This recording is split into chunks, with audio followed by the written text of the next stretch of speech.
Several days previously, Anne informed Joachim that the time of her delivery was at hand.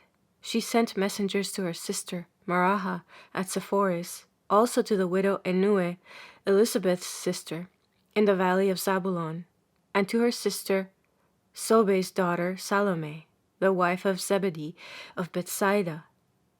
The sons of Sobe and Zebedee, James the Greater and John, were not yet born.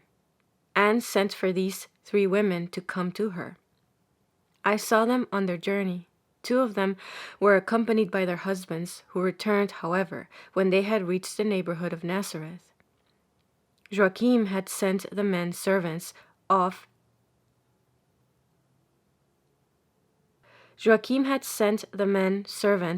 to the herds, and had otherwise disposed of the domestics.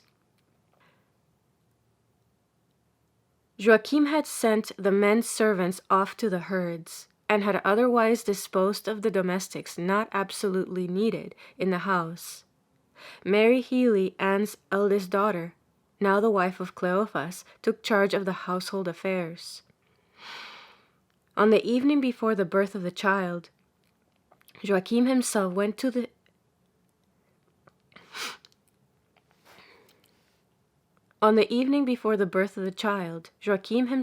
to his herds in the field nearest his home. I saw him with some of his servants who were related to him. He called them brothers, but they were only his brother's children. The pasture grounds were beautifully divided off and hedged in. In the corners were huts wherein the servants were provided with food supplied from Anne's house. There was also a stone altar before which they prayed. Steps led down to it, and the space around it was neatly paved with triangular stones. Behind the altar was a wall with steps at the sides. The whole place was surrounded by trees.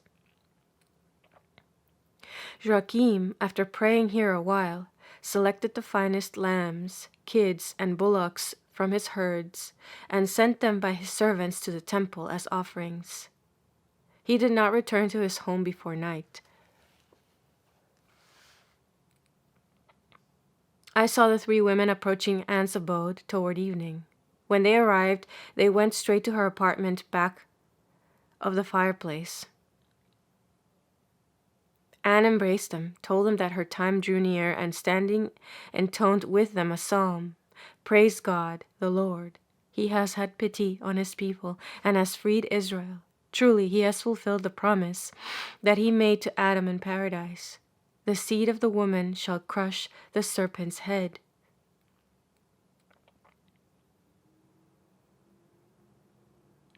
The seed of the woman shall crush the serpent's head. I do not remember all, verse for verse, but Anne rehearsed the different types of Mary and said, The germ that God gave to Abraham has ripened in me. The promise made to Sarah and the blossom of Aaron's rod are fulfilled in me. During all this time, Anne was shining with light. The room was full of glory, and over Anne hovered Jacob's ladder. The women around her were amazed, entranced. I think they too saw the ladder. And now a slight refreshment was placed before the visitors. They ate and drank standing, and toward midnight lay down to rest. But Anne remained up in prayer. After a while she went and roused the women. She felt that her time was near, and she desired them to pray with her. They all withdrew behind a curtain that concealed an oratory. Anne opened the doors of a little closet built in the wall. In it was a box containing sacred treasures, and on either side lights so contrived that they could be raised in their sockets at pleasure, and rested on upright supports. These lamps were now lighted. At the foot of the little altar was a cushioned stool. The box contained some of Sarah's hair, which Anne held in great reverence, some of the bones of Joseph, which Moses had brought with him out of Egypt, something belonging to Tobias, relics of clothing, I think. and the little, white, shining, pear-shaped cup from which Abraham drank when he received the blessing from the angel, and which was later on taken from the Ark of the Covenant and given to Joachim, along with the blessing. This blessing was like wine and bread, like a sacrament, like a supernatural, invigorating food. Anne knelt before the shrine, one of the women on either side, and the third behind her. Again I heard them reciting a psalm. I think that the burning bush on Horeb was mentioned in it. And now a supernatural light began to fill the chamber and to hover around Anne. The three women fell prostrate as if stunned. Around Anne the light took the exact form of the thorn bush on Horeb, so that I could no longer see her. The flame streamed inward, and all at once I saw Anne receiving into her arms the shining child Mary. She wrapped it in her mantle, pressed it to her heart, laid it on the stool before the relics, and went on with her prayer. Then I heard the child crying, and I saw Anne drawing forth some linen from under the large veil that enveloped her. She swathed the child first in gray and then in red, leaving the breast, arms, and head bare, and then the luminous thorn bush vanished. The holy women arose and in glad surprise received the newborn child into their arms. They wept for joy. All intoned a hymn of praise while Anne held the child on high. I saw the chamber again filled with light and myriads of angels. They announced the child's name, singing, On the 20th day this child shall be called Mary. Then they sang Gloria and Alleluia. I heard all these words. Anne went to her chamber and lay down upon her couch. The women bathed and swathed the child.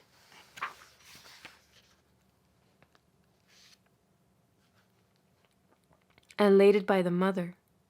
Next to the bed was a little portable basket crib furnished with wooden pegs by means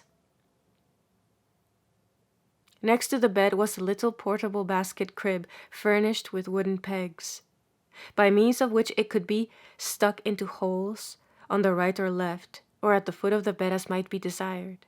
One of the women went and called Joachim. He entered, knelt by Anne's couch, and his tears fell in torrents over the child. Then he took it up, held it aloft, and intoned a canticle of praise like unto that of Zachary. He spoke words expressive of his longing now to die. And he alluded to the germ given by God to Abraham and perfected in himself, also to the root of Jesse. I noticed, though not till afterward, that Mary Healy was not among the first to see the child. She must at this time have been for some years the mother of Mary Cleophas. Still she was not present at Mary's birth, because the Jewish custom does not permit the daughter to be with the mother at such a time.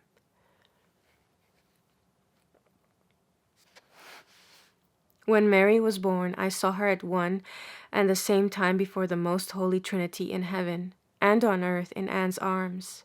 I saw the joy of the whole heavenly court. I saw all her gifts and graces in a supernatural way revealed to her.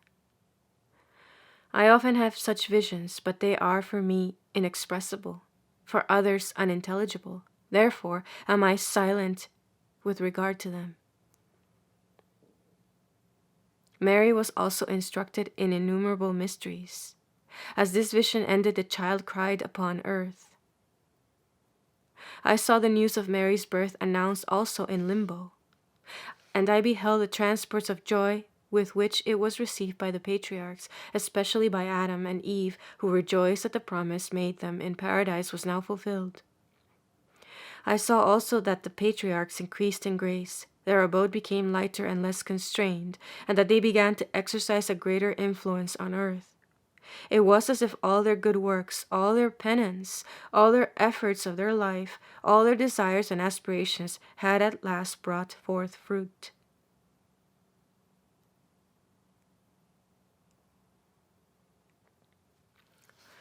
All nature, animate and inanimate, men and beasts, were stirred to joy, and I heard sweet singing, but sinners were filled with anguish and remorse. I saw, especially around Nazareth and in other parts of Palestine, many possessed souls who at the hour of Mary's birth became perfectly furious. They uttered horrible cries, and they were tossed and dashed about. The devils cried out of them, "We must withdraw, we must go out." My greatest delight was to see the old priest, Simeon, in the temple on this night of Mary's birth. He was aroused by the fearful cries of the possessed, confined in one of the streets on the Temple Mountain. Simeon, with others, had charge of them. He went that night to the house in which they were, and asked the cause of those shrieks that roused everyone from sleep. The possessed man nearest to the entrance cried out fiercely that he must get out. Simeon released him, and then the devil cried out, "I must go forth, we must go forth, a virgin is born, and there are upon earth so many angels who torment us. We must go forth, and never again shall we dare possess a human being." Then I saw the poor creature horribly tossed to and fro by the devil, who at last went out of him. Simeon was in prayer. I rejoiced greatly at seeing old Simeon then. I saw, too, Anna, the prophetess, and another one of Mary's future teachers in the temple, aroused and instructed in vision upon the birth of the child. They told each other what had happened. I think they knew of Anne. In the country of the 3 holy kings, certain prophetesses had visions of the birth of the Blessed Virgin.